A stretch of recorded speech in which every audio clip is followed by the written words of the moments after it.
ahead and call to order the City of Burlington Board of Finance on Monday, January 27th at 5:32 p.m. A relatively short agenda tonight, but we'll start first with our first item, which is the agenda. Is there a motion on the agenda? To adopt the agenda. Council Barlow moves the agenda. Is there a second? Seconded by Council Carpenter. Any discussion on the item before we vote? I'll note that Councilor Ben Travers is online. Okay, seeing none, all in favor indicate by saying aye. Aye. Any opposed? Okay, motion carries unanimously. Moving on to our second item, which is public forum. It is our practice to first see if anyone in the room has would like to address the board for public forum, and then we will go online. Is anyone here to participate? Doesn't say engage or participate in public forum tonight. Seeing none, we'll go online. The former City Councilor Sharon Busher. Good evening, Sharon. You're first up. Welcome. Hi, good evening. Thank you, Mayor. So I wanted to speak to the money items, funny, on the Board of Finance, but actually specifically to the bonds. I really support the $20 million general obligation bond. And I have just one simple question about that. You know, everything is very clear. So my question is, if it increases our taxes by $6.92 a year, am I to assume at the end of FY28, the third year, you'd merely multiply that times 3, so it would be $20.76 per month more at that point in the bond? I just wanted to make sure I understood that. The second thing is now the water, wastewater, stormwater. So the water bond has been separated out in the presentations and in the decision making. So my question is, and I don't know how the city would proceed, if the water bond passes and the wastewater and stormwater bond doesn't, will that move forward? I think it will, but I'm not sure because there's some interrelationship of these two things. And what would the financial impact look like then? Because the water component is a modest part, just like the $20 million general obligation bond. So I wanted to understand that also.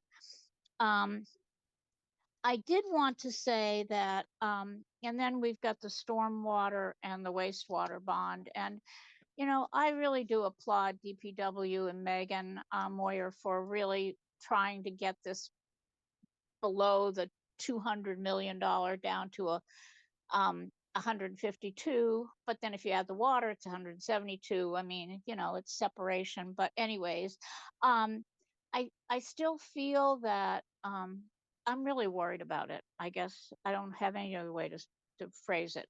I'm really worried about affordability.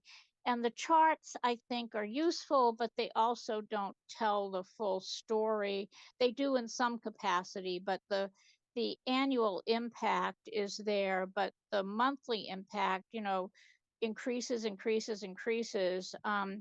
So when you start off with a monthly impact in FY27 of $8.99, but then when you get to FY30, you're up to $52.74 and a month, and so it really does make a difference, and I'm concerned about it.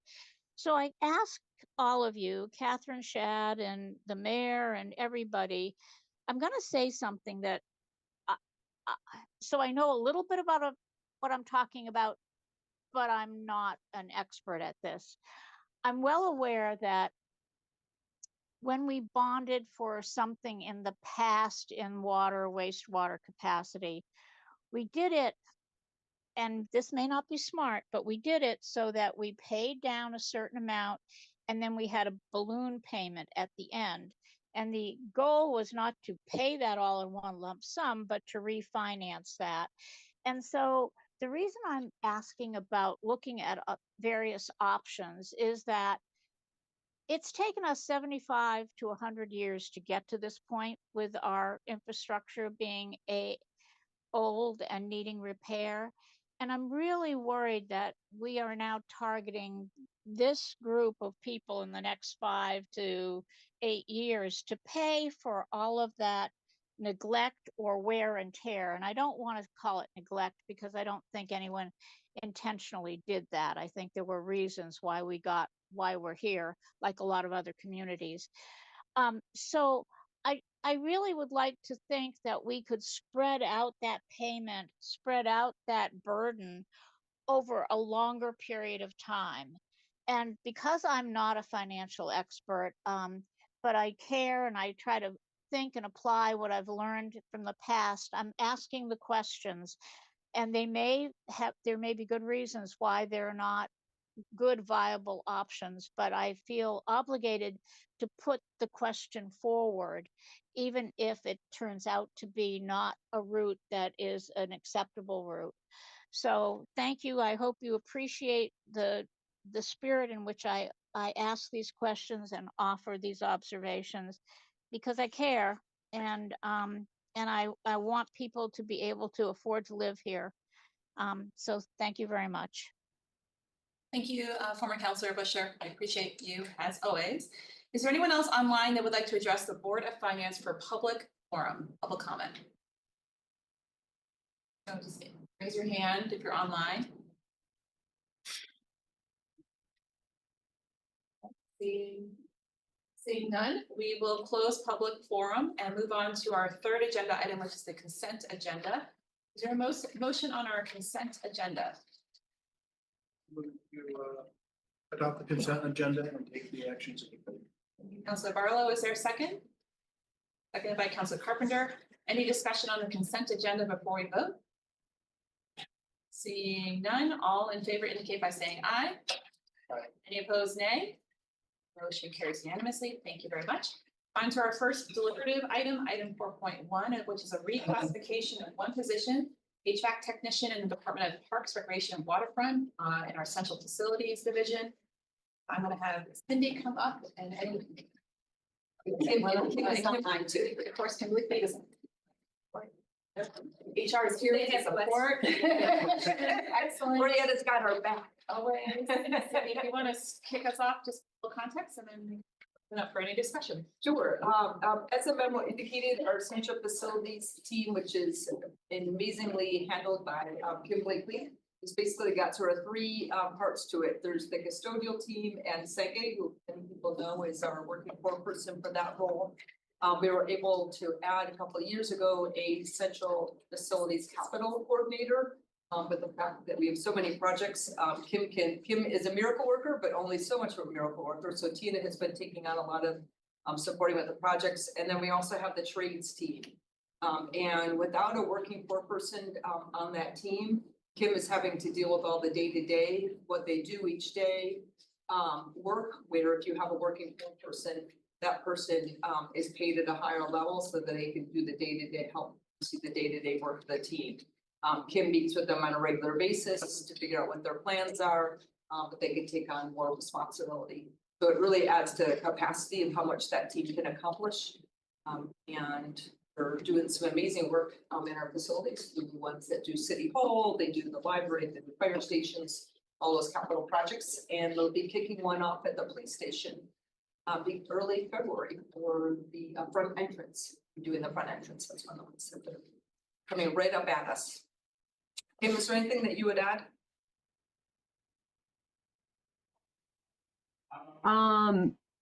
Not much. The one other thing that, assuming that this goes through, that Ryan would be helping with would be additional guidance to other facilities team members.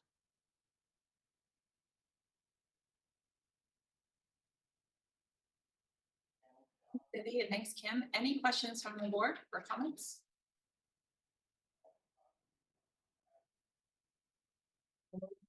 Oh, yes, Council Barlow. Well, I just want to say thank you for answering my questions about this. Oh, you're welcome. This afternoon, and I'm supporting it. Okay, thanks. And Council Litwin had reached out, he had a question as far as the org chart, and it was kind of confusing the way we had, it's kind of all squished together, so Maria, this morning, took that and it has a new packet, kind of has a new org chart that just helps more clearly show where that team is in the picture. So we were able to make that change and I think that update today. Any further discussion before I call the question? Okay, is there a motion on this item? It's a very easy one. City clerk. Barlow is it's rolling. It's rolling. Back arrow.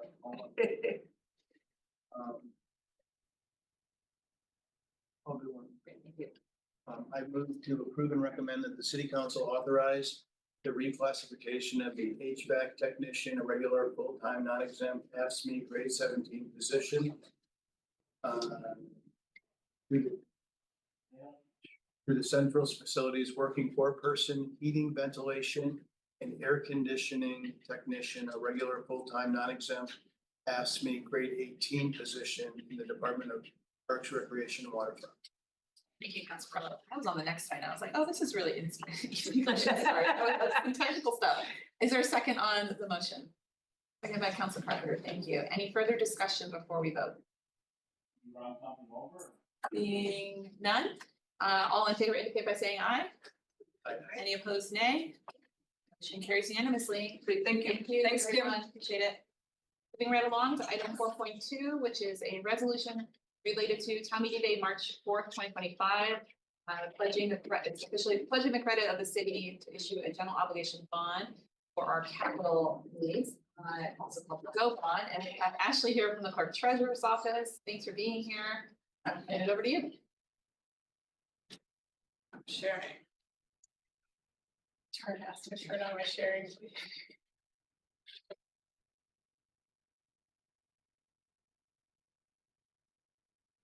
Okay. I have a much shorter presentation.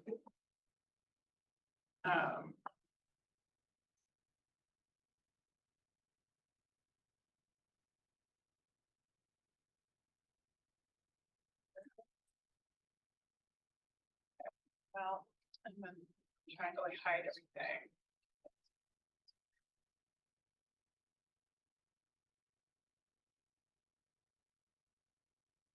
Perfect. All right. Thank you guys again for having me. I'm just gonna go through a few, new pieces of information, do a brief overview, and of course, if there are any additional questions, feel free to ask those tonight. We have consolidated this presentation to go through, exactly showing you on this slide what is the need, and the green table is showing you if we only had to rely on our annual borrowing of $2 million a year by asset class. These are the things that we would be able to buy. So obviously we could not do all of these things under 2 million, but if we had $2 million, we could probably replace 2 miles of sidewalk. We had $2 million only to work with. We could maybe buy a fire truck, an ambulance, a couple plow trucks, but we wouldn't be able to do all of those things, and it'd be a much reduced need if we were trying to mix and match. So again, the reason why we're doing this is to get us closer to an annual revenue source that gets us in the range of $8 to $10 million a year for our capital needs, projecting out over 5 to 6 years. That's showing us we could get closer to a sustainable path for funding. And this would involve a spread out of the 20 million over the next 3 years, as shown in the table. This slide, this is essentially what our critical capital need is at this point in time. So these are the things that we're really focused on with this bond ask. I know you guys have heard this, but we're hoping to hit a $3 million need in fleet. We'd love to replace $3 million a year of sidewalks. We'd love to get close to the $4.8 million a year in streets. We have a huge priority in our local match for the Winooski Bridge project so that we can move that one forward, which is about $4 million. And as you'll see, critical infrastructure needs across both of our buildings and our parks and our transportation safety. And obviously, as I mentioned before, the $2 million a year, if that's our only revenue source, we don't really come close to meeting any of these needs.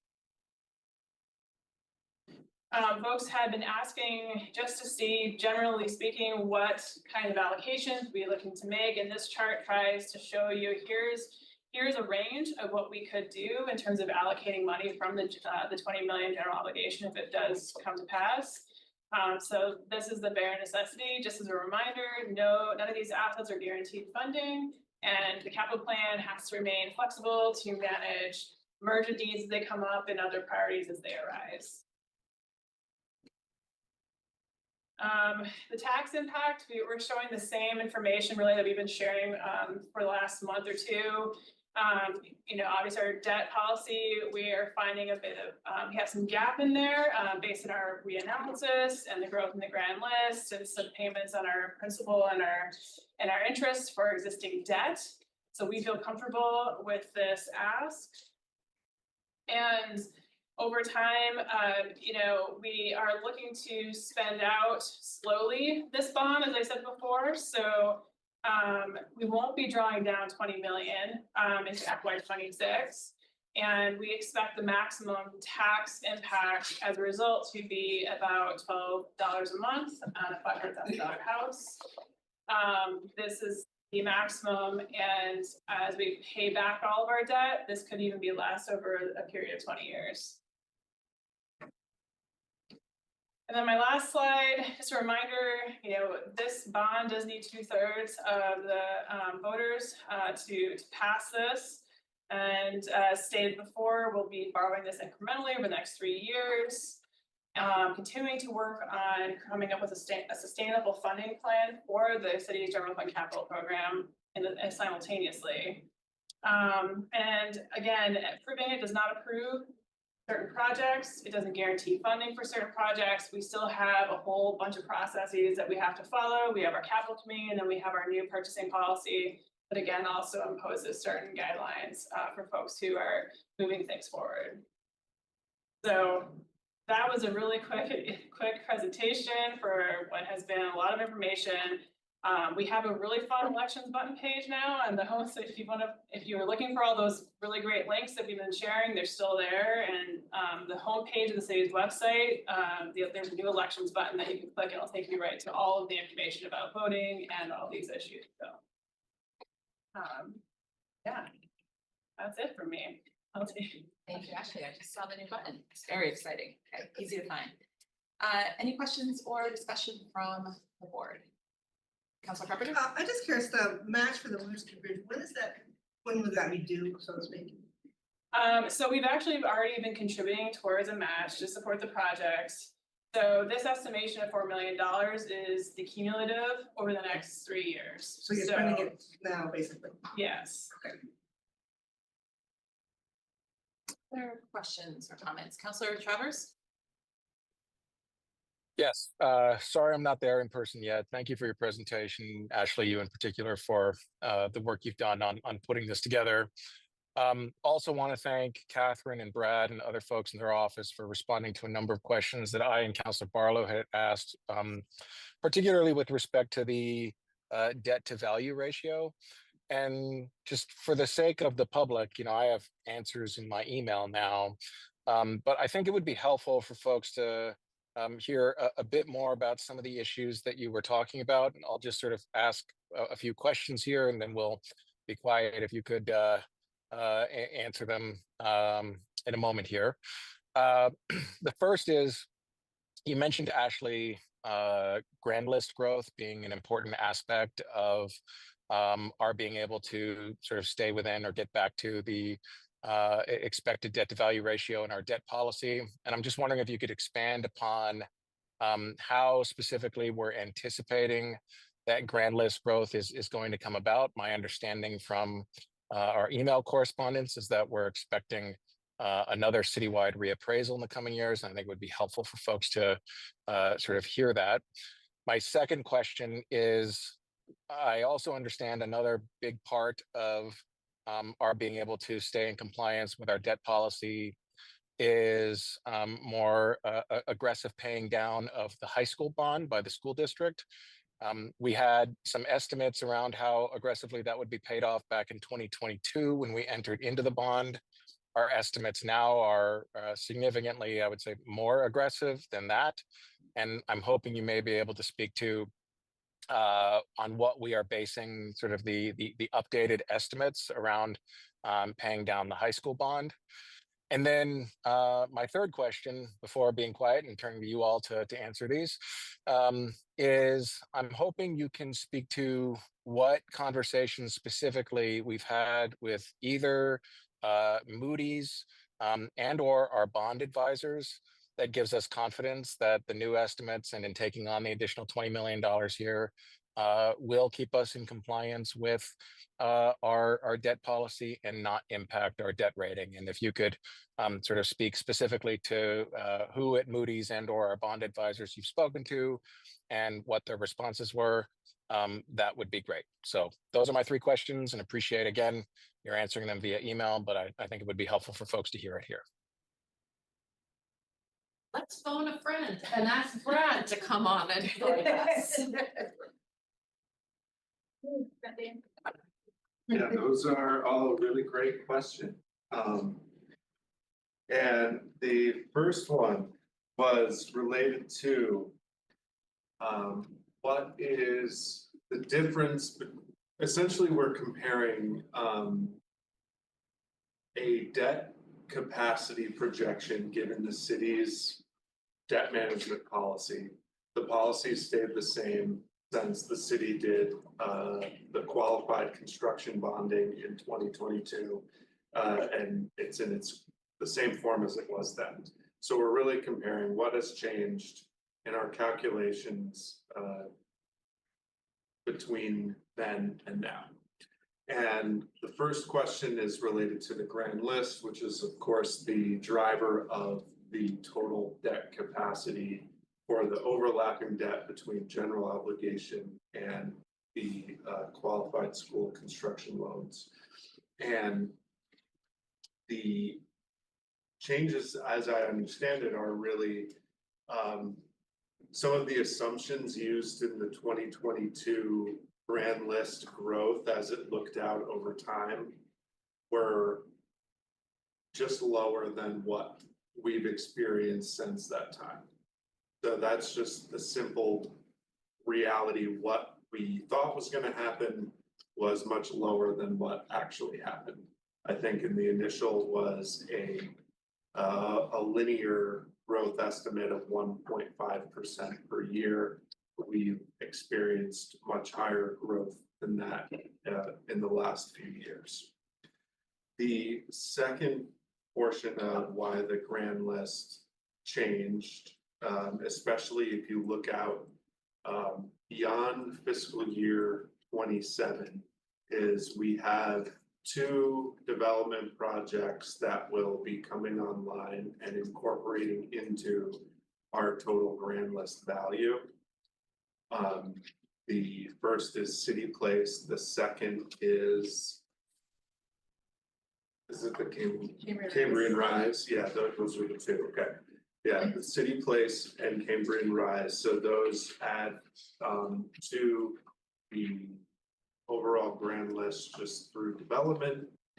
And we also have I don't know if I forget if it's state statute or policy, but a kind of trigger or a revaluation that when our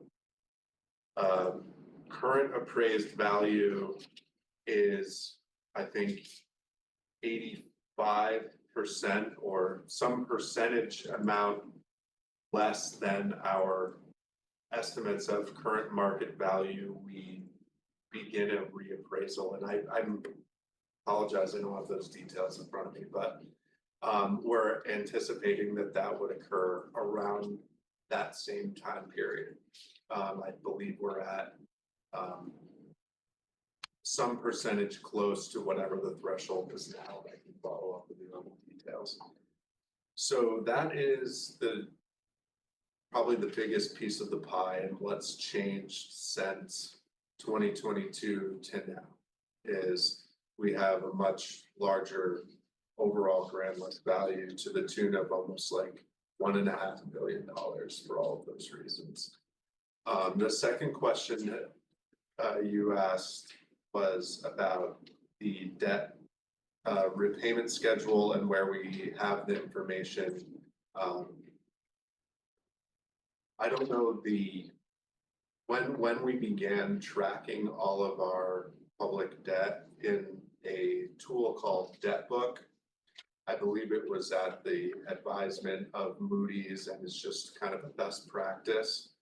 But when we issue bonds, we put in to this system called Debt Book all of the planned repayments, both principal and interest over the life of that bond. And the figures that I sent to you and others last week are simply the payments due as we have them listed out in Debt Book. So I can't speak to what decisions were made or how everything got put together, whether to be aggressive or more aggressive. It could just be that that's how the payment plan worked out.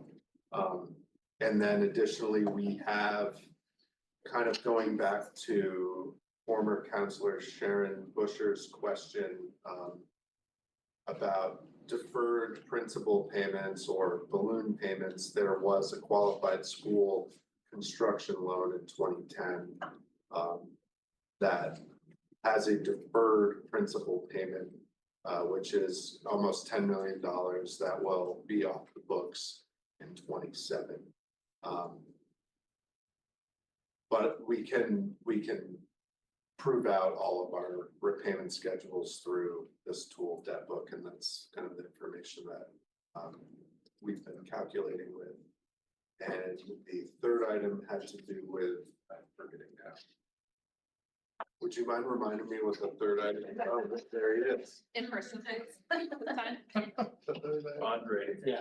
Yes, who did we talk Oh, to? who did we talk to? Yeah. Moody's. So we talked to our bond counsel, which is Thomas Maloney at PFC firm up the street. And for our financial advisors, we've worked with PFM. And as far as I know, we haven't had any direct communications with Moody's. But in addition, we're wrapping up our fiscal 24 audit right now. And that's kind of another, I think, data point that Moody's uses. And in terms of our auditable municipal debt capacity, which has a much more lenient debt to appraised value limit than our city of Burlington policy, we are well within all of those metrics. So I can't, anticipate any negative feedback from Moody's. Really, when Moody's met with us this past summer, the important factor that they were going to be looking at for the city of Burlington the next few years was how we're hitting our operating budget to actuals target. They didn't seem to be as concerned with our capital outlay and our debt holdings. Thank you, Ed. You're welcome. Thank you for the dramatic entrance, Councilor Travers. Yeah. Not a lot of like drama here in Board of Finance. It's exciting. Do you have any further questions, Councilor Travers? No, thank you. That was very informative and is in alignment with what your office had relayed to us via email. I just felt we should discuss it here in this meeting. Thank you. Further questions or discussion on the GO bond? Councilor Barlow. I'm supportive of this tonight. Thank you, as Councilor Travers had expressed, for your engagement on this late last week. And I have other comments, but in the interest of moving this meeting along, I'll say thank you. Councilor Barlow. Any other comments before we go to a vote? Seeing none, is there a motion you'd like to make? This one is simple.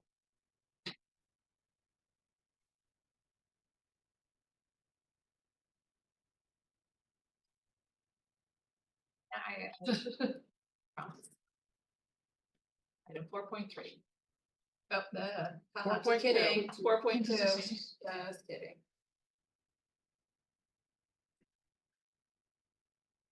Counselor Barlow. All the motions tonight. I'll move to recommend that the city council approve the attached resolution. Thank you. Is there a second? Counselor Carpenter seconds. Thank you. Any further discussion before I call the question? Seeing none, all in favor indicate by saying aye. Aye. Any opposed, nay? Motion carries unanimously. Very much. Moving right along, item 4.3, which is a resolution also related to town meeting day. This is the water bond and issuance of a bond for our drinking water utility projects.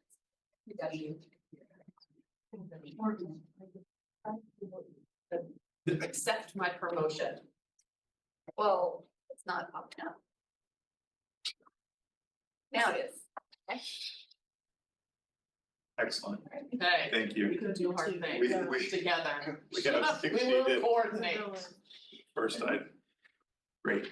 Thank you for having us here tonight. We are here seeking your recommendation to place 2 revenue bonds on the ballot for town meeting day 2025. This first item, 4.3, is regarding the drinking water capital needs. And I just want to, before I turn it over to Division Director Moyer, to mention 4 things that I am appreciative on the 4 months we've spent together on this work. Number 1 is your continued engagement and asking questions. Number 2 is your participation on the tours of the wastewater plant. 3, your communication with constituents. We've been receiving a host of questions, feedback, and that has been helpful. And then lastly, your ideas along the way.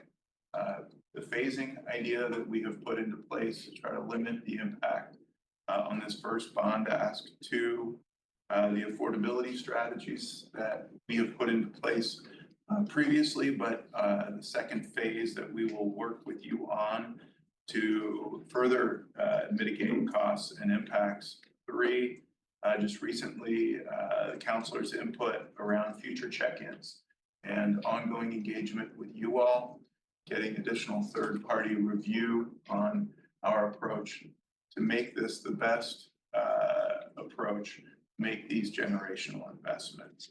So thank you for that. Our plan really is to have the presentation largely at the council, but Megan is going to hit a couple of key points and happy to answer any questions. If that works for everybody, other than saying it twice. Save it for whatever time we get to. So as Chip had mentioned, we've worked hard together in collaboration to arrive at these final asks of $20 million for the drinking water side and a total of $152 million, down from, I believe, $218 million that we had presented to you in November. So with that in mind, the other things that we have recently in collaboration added with you, very friendly amendments to make very specific in the resolution, particularly on the lake bond, which is the more substantial of the 2, to provide public and detailed updates to you all and other public bodies such as the DPW Commission and TUC. Once we get to 90% preliminary engineering, and then at all of the milestones during final design, and that we will also be procuring an engineering entity to do a comprehensive peer review at 60% final design that we would provide to you at that 60% milestone update.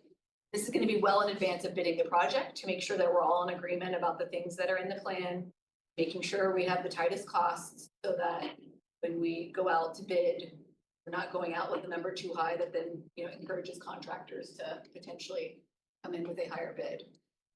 Additionally, we completely agree with the recommendation that Hoyle Tanner made in their recent sort of high-level peer review about pursuing construction management at risk methodology for the construction phase.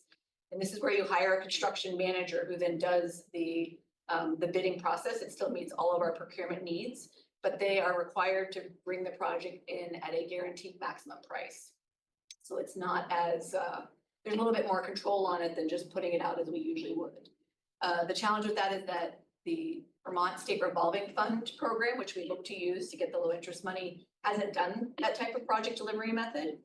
We have seen it done in New Hampshire, and we're gonna be, using some experience from engineers who've worked over there to try to convince the state that for a project of this size, that this is a useful methodology. And so we need some time. The state sometimes takes a long time to make decisions, and so that's why there's that longer 6-month timeline. But we're meeting with them as early, I believe, as next week to try to start feeling it out and find out what other additional information they need. Let's see. At the end of the day, we've simplified the fancy bar chart. I know a lot of people love that bar chart. I love that bar chart, but trying to just simplify looking at the next 5 years. It tried to give a longer look at some of the material I've given you, but 10 years out is a long time.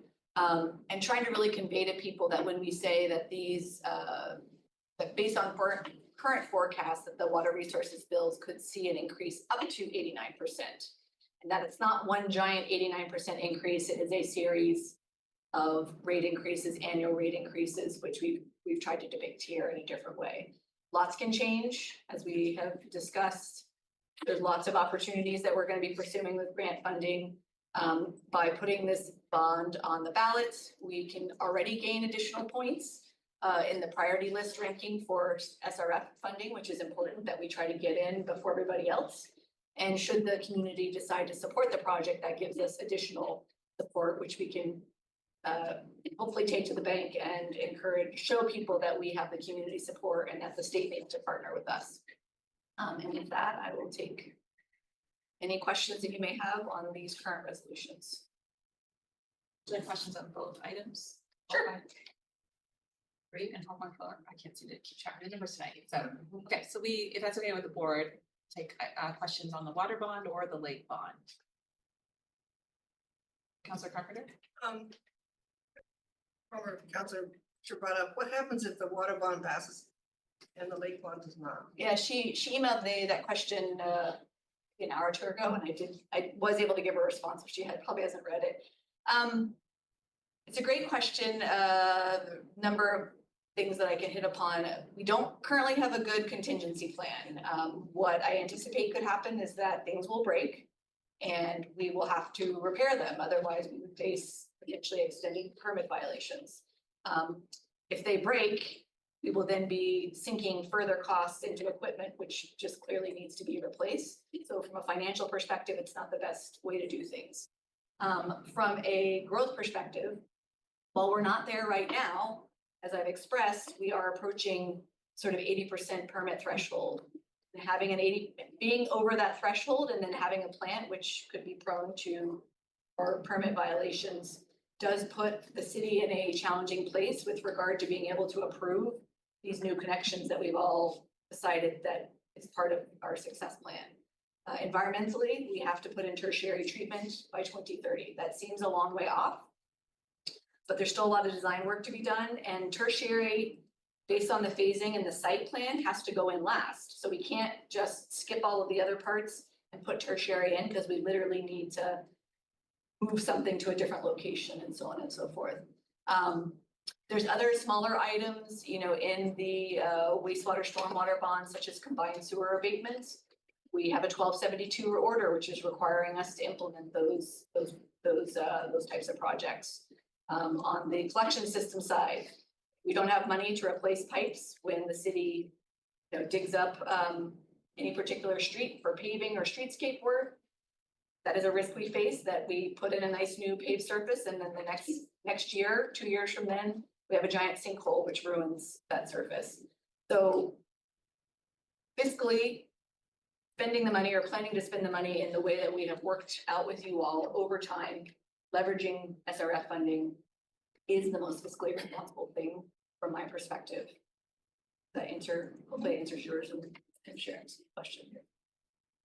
The other question I had is just moving to the risk management guaranteed maximum price option. Do you have concerns about whether that narrows the bidding list or the options for us?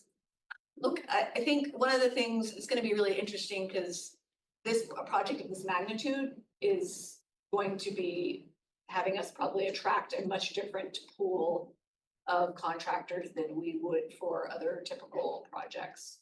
So I guess I'm not as worried about it, and the few conversations we've had with some of the folks that we have in our mind might be interested in this type of project, it seems to fit with their model of how they feel they could deliver and best partner with the city. So I'm not overly worried about that, but we certainly should keep that in mind as we move forward.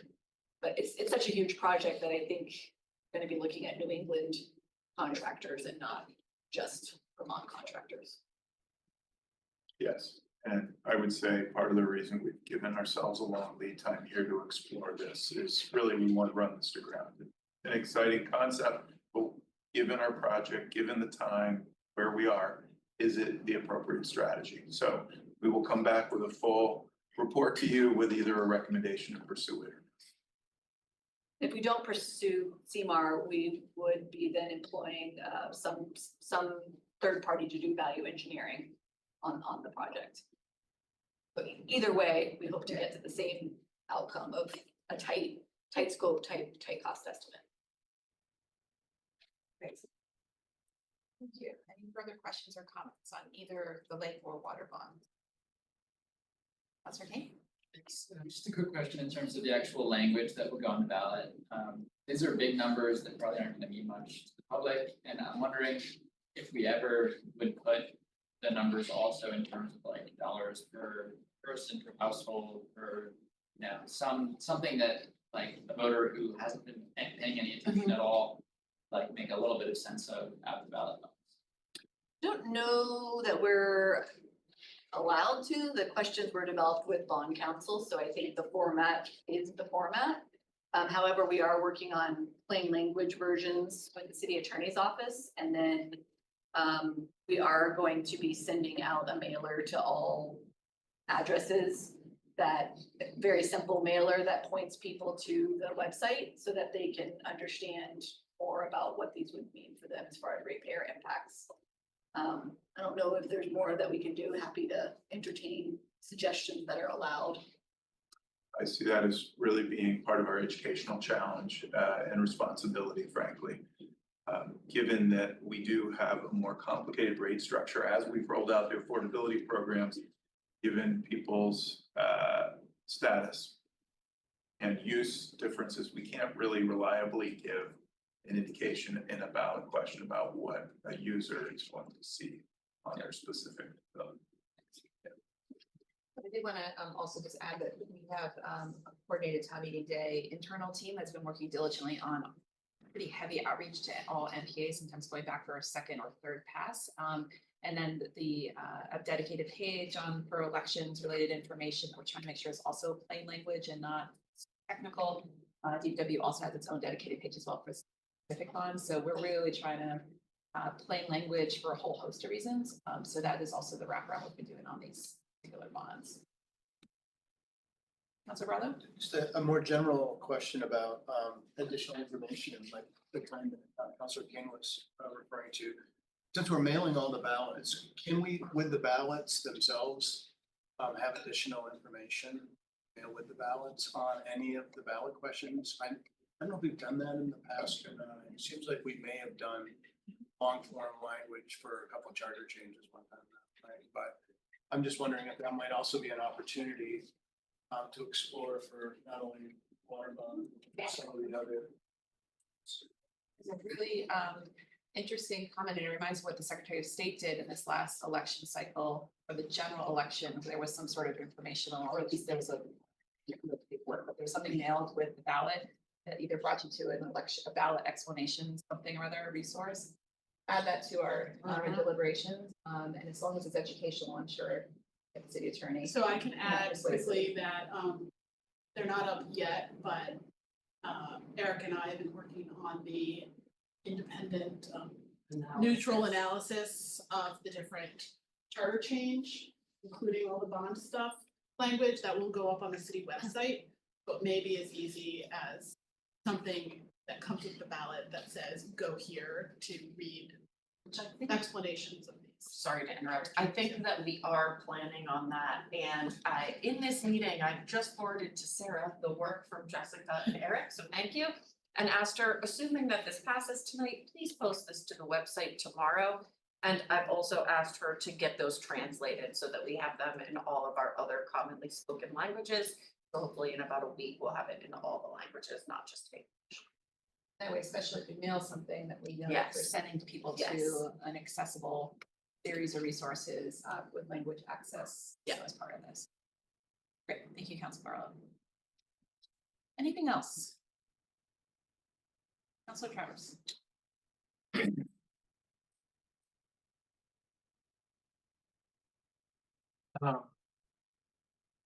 So thank you very much for tonight's presentation, as well as everything you've done up until this presentation. I think, as is oftentimes the case with DPW, as well as many of your city counterparts, I greatly appreciate your efforts to engage with the council and with the public on big important projects like this.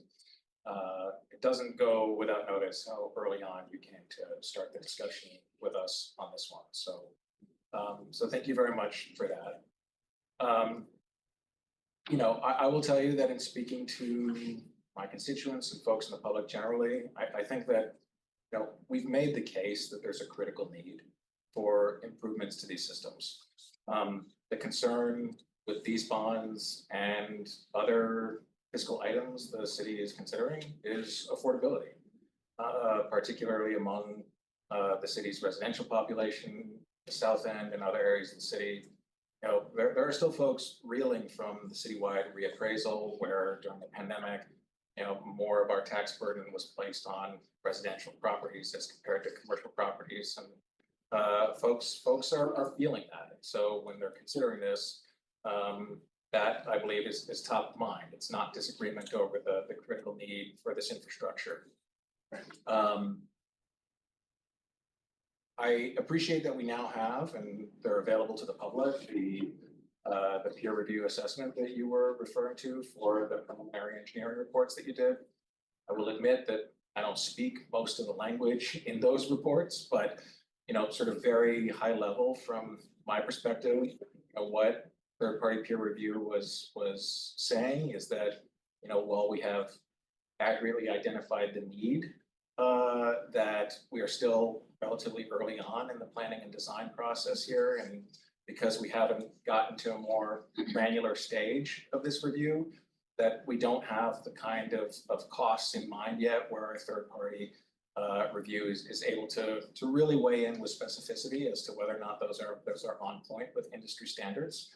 So I appreciate as well the opportunity for us to work together over the weekend on some amendments to the resolution, particularly around the lake bond, where before putting these projects out to bid, if voters approve the bonds, that we'll be getting another third-party assessment to weigh in as to whether or not the actual costs of this project are in alignment with industry standards.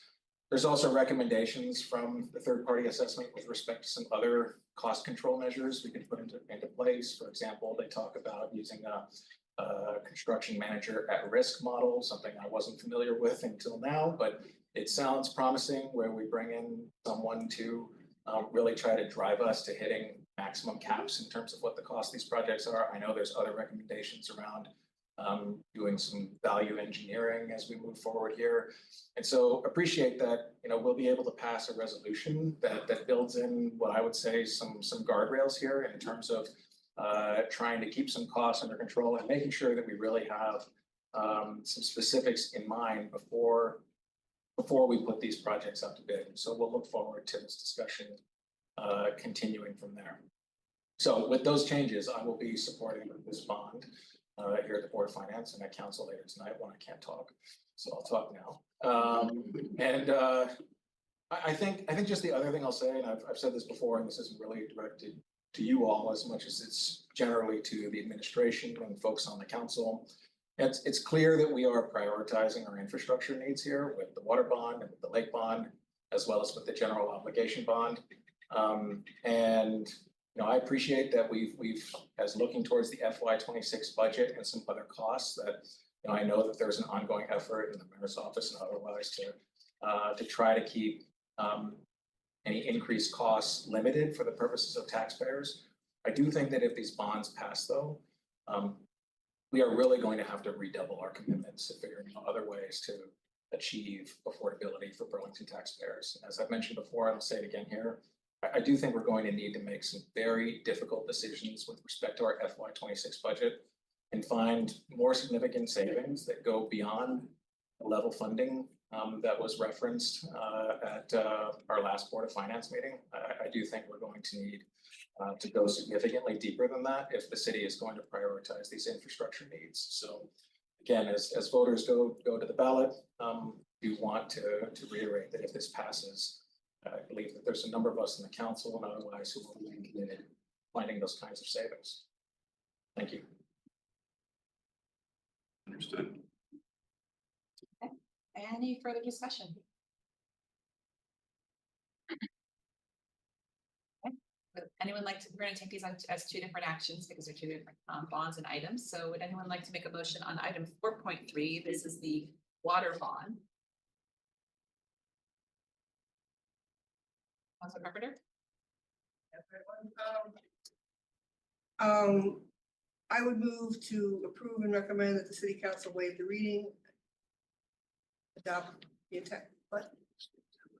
Oh, recommend, That's for city council. Council. oh, well, it says Board of Finance Act. Oh, that's sorry. All right. It should be to recommend to the city council approve the attached resolution for item 4.3. I was just reading off the memo, but, I move to recommend the city council approve the attached resolution. I think that's proper. But you didn't, That's shorter. yeah, but I thought we were doing them separate, so that's why I was, Right, that's what the. Okay. okay. Should we use the motion on the agenda or the motion on the memo? Does the motion on, we had this problem last time, is the motion on the memo? It is more detailed. Okay. It recommends the 20 million and the 152 million. The other just recommends the resolution. And also, I believe there's maybe two resolutions on the lake bond on the board docs. So you need to maybe approve one of them, not the other one, because the revised one is there with the original one. Councilor Carpenter, Chew's memo is not paginated, but let's use the motions for Board of Finance actions on the memo on the clerk as written. So the first one would be around the $20 million. You see where I am on the memo To now? approve If and you wouldn't mind, recommend. thank you. City council waive the reading and adopt tax resolution authorizing the placement of a bond request for an amount not to exceed $20 million for capital improvements and additions to the waterworks system on the ballot of the annual city meeting to be held March 4th, 2025, as more specifically set forth tax resolution. Thank you, Councilor Carpenter. Is there a second? Seconded by Councilor Travers. Any further discussion before we take? Well, sorry, there's two motions. We're gonna do them separately. Yes. Sorry, not Yep. things further using. We just did this. So we're staying in the water lane right now. So we're gonna vote on the water bond, and that is the motion seconded by Councilor Travers. Is there any further discussion on the water bond motion? Seeing none, all in favor indicate by saying aye. Aye. Any opposed, nay? Motion carries unanimously. Now on to item 4.4, which is the lake bond. We have also a recommended motion in the same memo as number 2. Councilor Carpenter, are you ready and willing? Yeah, I would move to approve and recommend that the city council waive the reading and adopt the attached resolution authorizing placement of a bond request for an amount not to exceed 152 million capital improvements and additions to the wastewater and stormwater systems on the ballot of the annual city meeting to be held March 4th, 2025, as more specifically set forth in the attached resolution. Thank you, Councilor Carpenter. Is there a second on this item? But just as a point of information, just want to clarify that there are two versions of the resolution posted. And Councilor Carpenter, I believe, will refer to the version listed as updated in all Yes. caps. Okay.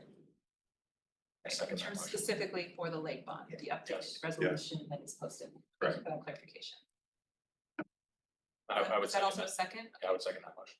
Thank you, Councilor Travers. Any further discussion on this item? Seeing none, all in favor indicate by saying aye. Aye. Any opposed, nay? Motion carries unanimously. Thank you very much. Thank you, you Team very much. DPW. And with that, we have no further business before front of the Board of Finance. We will adjourn the meeting at 6:27. Free to get to come out.